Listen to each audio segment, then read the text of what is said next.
Hey everyone, welcome to biology. CUET UG 2026 के admit card release हो गए हैं बच्चों। आई एम श्योर आप लोगों ने अभी तक अपने एडमिट कार्ड डाउनलोड कर लिए होंगे। आज की वीडियो में आप लोगों को बताने वाली हूँ कि आपके सीयूटी यूजी 2026 के एडमिट कार्ड के हर एक पेज में मेंशन इंस्ट्रक्शन क्या कहता है, सेल्फ डिक्लेरेशन फॉर्म आपको कैसे फिल करना है। तो बच्चों, आपके सीयूटी यूजी 2026 के एडमिट कार्ड में टोटल 4 पेजेस हैं। चारों पेजेस का प्रिंट आउट निकलवाइएगा। तो आपके पहले पेज में आपकी पर्सनल डिटेल्स दी हुई है, आपका एप्लीकेशन नंबर, रोल नंबर, आपका नाम, जेंडर, डेट ऑफ बर्थ, आपकी सेंटर डिटेल्स दी हुई है। इस साल एक थोड़ा सा जो चेंज देखा गया है वो ये कि एक ही शिफ्ट में 2-3 सब्जेक्ट का एक साथ पेपर रखा हुआ है। इसका क्या मतलब है? फॉर एग्जाम्पल बच्चों, जिस बच्चे का मैंने एडमिट कार्ड डाउनलोड करा हुआ है उस बच्चे का पेपर 3 बजे से लेकर 6 बजे वाली शिफ्ट में है, यानी कि सेकेंड शिफ्ट में उसका पेपर है। इस सिंगल शिफ्ट में ही उस बच्चे के 3 सब्जेक्ट का पेपर है। उसको बायोलॉजी का पेपर भी देना है, केमिस्ट्री का भी देना है, फिजिक्स का भी देना है। इसका क्या मतलब है? एक ही शिफ्ट में 3 सब्जेक्ट, ऐसा कैसे पॉसिबल है? ऐसा इसलिए पॉसिबल है बच्चे क्योंकि आप लोगों का एक सब्जेक्ट का पेपर 60 मिनट्स का होगा, 1 घंटे का होगा। तो इस बच्चे के लिए क्या होगा, जैसे 3 बजे से 4 बजे तक उसका बायोलॉजी का पेपर होगा, फिर विदाउट एनी गैप 4 से 5 उसका केमिस्ट्री का पेपर होगा और 5 से 6 उसका फिजिक्स का पेपर होगा। तो ये 3 घंटे की शिफ्ट को सिंगल शिफ्ट कहा जा रहा है। इस सिंगल शिफ्ट में 1-1 घंटे की शिफ्ट पर सब्जेक्ट की दी जाएगी। तो कुछ बच्चों के लिए क्या है, एक ही दिन में एक ही शिफ्ट में तीनों सब्जेक्ट्स का पेपर है। कुछ बच्चों के लिए एक शिफ्ट में सिर्फ 2 ही सब्जेक्ट का पेपर है। हो सकता है किसी बच्चे के लिए सेकंड शिफ्ट लिखी हुई हो 3 PM से लेकर 5 PM, यानी कि उसका 3 PM से लेकर 5 PM की जो सेकंड शिफ्ट है उसमें उसे 2 ही सब्जेक्ट का पेपर देना है। 3 से 4 कोई एक सब्जेक्ट होगा, 4 से 5 कोई एक और सब्जेक्ट होगा। 5 बजे के बाद वो अपना पेपर सबमिट करके एग्जामिनेशन सेंटर से बाहर आ सकता है। तो आप लोग एडमिट कार्ड में चेक कर लीजिएगा कि आप लोगों का पेपर कौन से दिन है, कौन सी शिफ्ट में है और एक शिफ्ट में आप लोगों को कितने सब्जेक्ट का पेपर देना है। ठीक है जी। इसके बाद आते हैं सेल्फ डिक्लेरेशन फॉर्म के। सेल्फ डिक्लेरेशन फॉर्म में 3 कॉलम्स हैं बच्चों, जिनमें से 2 कॉलम्स आपको घर से फिल करके जाने हैं। सबसे पहले फर्स्ट वाले कॉलम में आपको अपनी पासपोर्ट साइज फोटोग्राफ पेस्ट करनी है। ये फोटो सेम वही होनी चाहिए जो कि आपके एडमिट कार्ड में प्रिंट होकर आई है। अगर एडमिट कार्ड में प्रिंट होकर आई हुई फोटो आपके पास नहीं है तो इस फोटो में आपने जो कपड़े पहने थे सेम कपड़े पहनते हुए नई फोटो क्लिक कराओ और फिर उस नई पासपोर्ट साइज फोटोग्राफ को यहाँ पर पेस्ट कर लो। अगर सेम कपड़े भी नहीं है तो कोई बात नहीं, आप लोग कोई और डिफरेंट कपड़े पहन लो, अपनी recent passport size photograph click करवाओ और यहाँ पर पेस्ट कर लो। आपकी पासपोर्ट साइज फोटोग्राफ में आपका नेम और जिस दिन आपने फोटो क्लिक कराई है वो मेंशन कर रहे हो तो अच्छी बात है, नहीं भी कर रहे हो तो कोई बात नहीं, बस आपकी रीसेंट पासपोर्ट साइज फोटोग्राफ यहाँ पर होनी चाहिए। पहले तो प्रेफर करिएगा जो फोटो यहाँ पर पेस्ट कर रहे हो वो वही हो जो एडमिट कार्ड में प्रिंट होकर आई है। अगर एडमिट कार्ड में प्रिंट हुई हुई फोटो नहीं है तो रीसेंट पासपोर्ट साइज फोटो यहाँ पर आप लोगों को पेस्ट करनी पड़ेगी। दूसरी चीज, यहाँ पर आपको अपने लेफ्ट हैंड थंब इंप्रेशन लगाने हैं बच्चों। आप लोग हॉरिजॉन्टली भी प्लेस कर सकते हो, वर्टिकली भी प्लेस कर सकते हो। मैं सजेस्ट करूंगी हॉरिजॉन्टली अपना थंब इंप्रेशन लगाना, इजिली बॉक्स के अंदर फिट आ जाएगा। वर्टिकली भी लगाते हो तो भी कोई दिक्कत की बात नहीं है। ये दोनों चीजें आप लोग घर से करके जाओगे बच्चों। कैंडिडेट सिग्नेचर घर से करके नहीं जाने हैं। सिग्नेचर आप लोग एग्जामिनेशन सेंटर पर इन्विजिलेटर के सामने करोगे। सेकंड पेज में एनटीए ने इंपॉर्टेंट इंस्ट्रक्शंस दिए हुए हैं रिगार्डिंग सीयूटी यूजी 2026। एनटीए का ये कहना है कि जिस भी बच्चे का टेस्ट सेंटर का जो भी एड्रेस आया है वो उस एड्रेस को ढंग से चेक कर ले। पहले तो गूगल मैप पे लगा के चेक कर ले और इफ पॉसिबल अगर तुम्हारी सेम सिटी में ही वो सेंटर है तो एक दिन पहले सेंटर विजिट करके भी तुम देख सकते हो कि घर से तुम्हारा कितना दूर पड़ने वाला है। उस हिसाब से अपने ट्रैवल का तुम लोग अरेंजमेंट कर सकते हो। बच्चों ध्यान देना, गेट क्लोजिंग से भी कम से कम आधे घंटे पहले सेंटर पर पहुंच जाना। आजकल मौसम बहुत चेंज होता चला जा रहा है, कभी धूप हो रही है, कभी अचानक से बारिश हो जा रही है, तो वेदर को भी कंसिडर करते हुए घर से टाइम से निकलना। ठीक है, तो अपनी टेस्ट की लोकेशन पहले ही वेरीफाई करके रख देना कि कहां जाकर तुम्हें सीयूटी का पेपर देना है।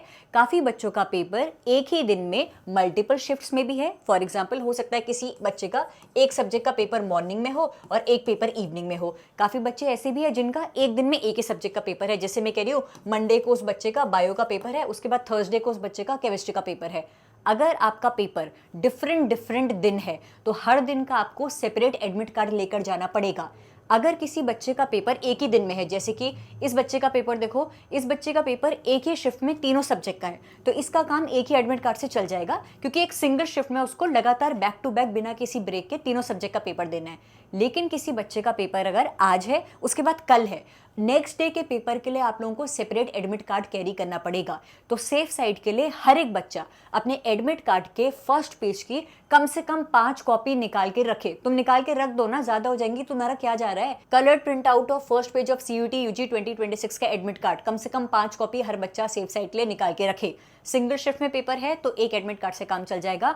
मल्टीपल शिफ्ट्स या फिर मल्टीपल डेज में पेपर होने वाला है तो एक्स्ट्रा एडमिट कार्ड की जरूरत आप लोगों को पड़ेगी। तो हर बच्चा, स्पेशली वो जिसका मल्टीपल डेज में, मल्टीपल शिफ्ट्स में सीयूटी का पेपर होने वाला है, अपने साथ एक्स्ट्रा कॉपी लेकर जाना, बस फर्स्ट पेज की एक्स्ट्रा कॉपी निकालते हुए जाना, ठीक है। और उस फर्स्ट पेज में भी passport size photograph, thumb impression लगा के जाना। सेंटर पर कुछ भी ऐसी सिचुएशन क्रिएट ना हो जिसकी वजह से तुम पैनिक हो जाओ, तो अपनी साइड से जितना सेफ साइड रख के चलोगे उतना अच्छा रहेगा बच्चों। 7 अप्रैल को एनटीए ने अपने ऑफिशियल वेबसाइट पर एक नोटिस रिलीज किया था, जहां पर ये मेंशन किया था कि सीयूटी यूजी 2026 का रजिस्ट्रेशन फॉर्म फिल करते हुए जिन बच्चों की लाइव फोटो और उनके आईडी प्रूफ की फोटो, आधार कार्ड की फोटो मिसमैच आ रही है, उन सभी बच्चों को एक अंडरटेकिंग का फॉर्म साइन करना पड़ेगा कि हमारी लाइव फोटो हमारी आधार की फोटो से मैच नहीं हो पा रही है, लेकिन लाइव फोटो वाला बच्चा, आधार वाला बच्चा और जो बच्चा पेपर देने आने वाला है वो मैं ही हूं।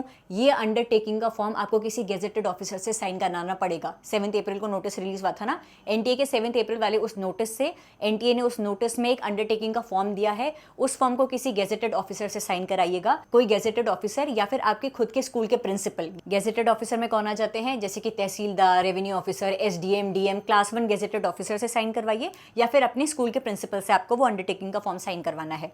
ये अंडरटेकिंग का फॉर्म साइन करते हुए वो गेजेटेड ऑफिसर ये अश्योर कर रहे हैं, हाँ भाई जो बच्चा जिसने लाइव फोटो अपलोड करी हुई अपनी, वो लाइव फोटो, आधार कार्ड की फोटो और जो बच्चा पेपर देने आने वाला है वो बच्चा सेम ही है, उसे पेपर देने दिया जाए। तो इस अंडरटेकिंग के फॉर्म को आप लोगों को एग्जामिनेशन सेंटर पर लेकर आना पड़ेगा। ये अंडरटेकिंग का फॉर्म साइन करके वही लाएगा जिसको एनटीए की तरफ से नोटिफिकेशन आई थी कि आपकी लाइव फोटो और आपके आधार कार्ड की फोटो में मिसमैच आया है। हो सकता है रजिस्ट्रेशन के बाद भी बच्चों को ऐसा कुछ नोटिफिकेशन रिसीव हुई होगी एनटीए की तरफ से। तो लाइव फोटो मिसमैच वाली अगर नोटिफिकेशन, कोई मैसेज एनटीए की तरफ से आपको आया था, तो आप लोगों को अंडरटेकिंग का फॉर्म साइन करवाना पड़ेगा गेजेटेड ऑफिसर से और आप लोगों को सेंटर पर लेकर आना पड़ेगा, तभी जाकर आप लोगों को एंट्री मिलेगी बच्चों। कोई बच्चा रिलीजियस अटायर कैरी करने वाला है, सिख कम्युनिटी का बच्चा टर्बन पहनने वाला है, मुस्लिम कम्युनिटी की बच्ची हिजाब पहनने वाली है, तो प्लीज सेंटर पर टाइम से पहुंच जाइएगा। जो आपका रिपोर्टिंग टाइम है उससे भी 15-20 मिनट पहले पहुंच जाइएगा, ताकि आप लोगों की प्रॉपर चेकिंग हो सके बच्चों। आप लोगों को एग्जामिनेशन डे पर क्या क्या चीजें लेकर जानी है, सबसे पहले तो एडमिट कार्ड लेकर जाना है। First page of your admit card तो मैंडेटरी है, क्योंकि उसमें सेल्फ डिक्लेरेशन फॉर्म है, आपकी पासपोर्ट साइज फोटोग्राफ लगी होगी, थंब इंप्रेशन लगे होंगे, तो वो तो लेकर ही जाना है। उसके बाद ये इंस्ट्रक्शन वाला पेज फिर भी ऑप्शनल है बच्चे, और फर्स्ट पेज की भी जैसे मैंने कहा 5 कलर्ड कॉपीज निकाल के रखना सेफ साइड के लिए। तो एडमिट कार्ड तो लेकर ही जाना है। इसके अलावा अंडरटेकिंग का फॉर्म उन बच्चों के लिए जिनका लाइव फोटो मिसमैच आया है, valid original photo ID proof लेकर जाना है, जिसमें आपके पास अगर आधार कार्ड है तो अपडेटेड आधार कार्ड लेके जाओ, पुराना आधार कार्ड है तो पुराने आधार कार्ड के साथ कोई और ओरिजिनल गवर्नमेंट इशूड आईडी, जैसे कि 10th की मार्कशीट, 12th का admit card, voter ID card, driving licence, PAN card आप लोग लेकर जा सकते हैं।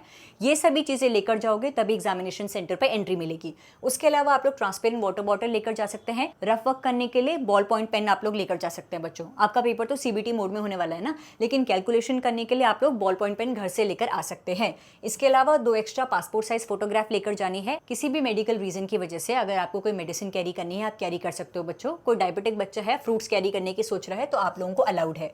पीडब्ल्यूडी, पीडब्ल्यूबीडी कैटेगरी के बच्चे अपना कैटेगरी सर्टिफिकेट सेंटर पर लेकर आएंगे, और कोई बच्चा स्क्राइब कैरी करने वाला है जो उनके बिहाफ में सीईटी का पेपर लिखेगा, तो स्क्राइब रिलेटेड डॉक्यूमेंट्स भी लेकर आएंगे। क्या क्या लेकर आना है, admit card, original government issued ID proof, जिसमें कि अपडेटेड आधार कार्ड है तो वो लेकर जाइए, आधार कार्ड अपडेटेड नहीं है तो पुराना आधार कार्ड प्लस एक और एडिशनल गवर्नमेंट इशूड आईडी लेकर जाएंगे, 2 एक्स्ट्रा पासपोर्ट साइज फोटोग्राफ लेकर जाएंगे। लाइव फोटो मिसमैच है तो अंडरटेकिंग आप लोगों को लेकर जानी है। एक्स्ट्रा चीजों में बॉल पॉइंट पेन लेकर जाएंगे, ट्रांसपेरेंट वाटर बॉटल लेकर जाएंगे। पीडब्ल्यूडी कैटेगरी से बिलोंग करते हो तो PWD category certificate, scribe carry करने वाले हो तो स्क्राइब रिलेटेड आपको सर्टिफिकेट लेकर जाना है। बायोमेट्रिक वेरिफिकेशन आप लोगों के सेंटर पर होगी। अगर आप लोग एग्जामिनेशन के दौरान, जैसे अगर किसी बच्चे का एग्जाम 3 बजे से 6 बजे तक है, बीच में उसे अगर सुसु जाना है, वॉशरूम जाना है, तो वॉशरूम जाओगे, फिर जैसे क्लास में एंटर करोगे उस टाइम पर भी तुम्हारी बायोमेट्रिक वेरिफिकेशन होगी। सेंटर पर एंटर करने से पहले भी बायोमेट्रिक वेरिफिकेशन होगी, तुम्हारे थंब इंप्रेशन के जरिए तुम्हें एंट्री मिलेगी। एक बार अगर तुम वॉशरूम ब्रेक के लिए जाते हो, वापस से एग्जामिनेशन हॉल में एंटर करने के लिए तुम्हारी बायोमेट्रिक वेरिफिकेशन होगी। एडमिट कार्ड के 3rd पेज में इंपॉर्टेंट एडवाइजरी मेंशन करी हुई है। एनटीए ने पूरी रिस्पॉन्सिबिलिटी ली है कि बहुत फेयर तरीके से आपका सीयूटी का पेपर कंडक्ट करवाया जाएगा, जिसके लिए इस चीज पर बहुत ध्यान दिया जाएगा कि कोई भी बच्चा electronic devices, stationery item carry ना करे। एग्जामिनेशन के दौरान अगर किसी भी भी बच्चे को चीटिंग करते हुए पकड़ा गया तो अगले 2 साल के लिए आप लोगों को एग्जाम से डीबार कर दिया जाएगा। तो प्लीज चीटिंग का स्कोप बिल्कुल भी नहीं है, तो चीटिंग करने की सोचेगा भी मत। आपके एडमिट कार्ड के लास्ट पेज में एक और डिक्लेरेशन फॉर्म दिया हुआ है बच्चों फॉर नॉन आधार कैंडिडेट। ये अंडरटेकिंग का फॉर्म 2 टाइप के बच्चे यूज कर सकते हैं। पहला वो जो कि सीयूईटी के पेपर में आधार के अलावा कोई और आईडी प्रूफ कैरी करने वाले हैं, और दूसरा वो बच्चे भी जिनकी लाइव फोटो मिसमैच वाला नोटिफिकेशन जिनको एनटीए की तरफ से रिसीव हुआ था। तो आप लोग लाइव फोटो मिसमैच वाला एक तो जो गेजेटेड ऑफिसर से फॉर्म साइन करवा रहे हो वो तो लेकर ही आओगे, साथ साथ ये वाला फॉर्म भी लेकर आओगे। और जिन बच्चों का आधार कार्ड अपडेटेड नहीं है वो भी इस फॉर्म को साइन करा के लेके आएंगे। कैसे फिल करना है? सपोज मेरा नाम अगर XYZ है तो मैं लिखूंगी I XYZ सन या daughter of ABC mother KPC declare that the candidature for this examination is genuine and the details filled in the application form are valid and as per my knowledge.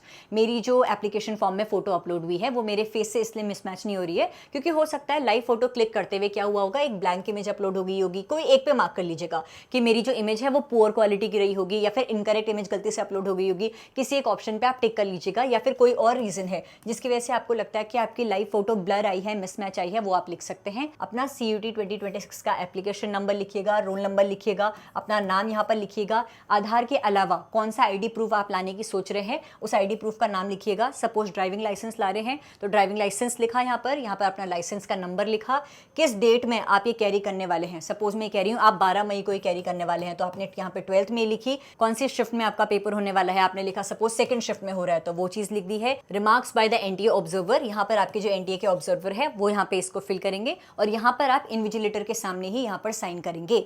तो इस undertaking के form में बस ये वाला section, अपना नाम, father's name, mother's name, किस वजह से आपकी फोटो ब्लर आई है, अपना एप्लीकेशन नंबर, रोल नंबर, ये चीजें फिल करके जाओगे। बाकी ये नीचे की चीजें एनटीए ऑब्जर्वर फिल करेंगे, अपना सिग्नेचर आप इन्विजिलेटर के सामने करोगे। तो ये हैं आपके 4 पेजेस एडमिट कार्ड के। इन 4 पेजेस में से ये वाला पेज अंडरटेकिंग वाला and the first page of your admit card mandatory है बच्चों। इंस्ट्रक्शन वाला पेज तुम भले ही ना ले जाओ, लेकिन ये फर्स्ट वाला पेज और अंडरटेकिंग वाला पेज हर बच्चा प्रिंट जरूर कराएगा। इस वाले पेज का तो प्लीज कलर्ड प्रिंट आउट जरूर निकालना। वैसे तो मैं सजेस्ट करूंगी लास्ट वाले का भी कलर प्रिंट आउट निकलवाइएगा, फर्स्ट वाले का तो मैंडेटरी है निकलवाना ही, ठीक है जी। All the very best for CUT UG 2026। अब एडमिट कार्ड के रिगार्डिंग कुछ डाउट आ रहा है तो please mention it in the comment section of this video. Thank you so much for watching this video and stay tuned for upcoming videos बच्चों। Thank you.